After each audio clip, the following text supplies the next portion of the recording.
65 85. நம்ம அண்ணன் பாத்தீங்கன்னா 16 26. ஓட்டு போட்டவங்க நாங்களாம் எங்க போயிருக்கோம்? நாங்களாம் ஓட்டு போட்டிருக்கோங்க. எல்லாம் நீங்களே பாத்துருப்பீங்க, ட்ரெஸ் கோடு பாத்துருப்பீங்க.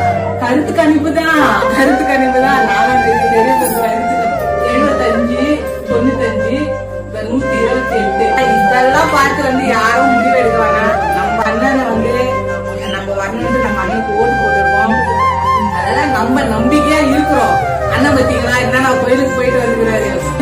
திருச்செந்தூர் முருகர் கோயில் போயிட்டு வந்து சாய்பாபா கோயிலுக்கு போயிட்டு வந்து அவரு எல்லாரும் நம்ம மக்களுக்கோசம் வந்துக்கிறாரு. இருந்தாலும் அவர் இப்படி பண்றதெல்லாம் ரொம்ப அநியாயம். நம்ம மக்கள் இதெல்லாம் என்ன சொல்லிக்கிறேன்னா, எந்த ஒரு முடிவு வந்தாலும் அது யாரை எதுவுமே பண்ணக்கூடாது, யாரை எதுவுமே பண்ணக்கூடாது, யாரை எதுவுமே பண்ண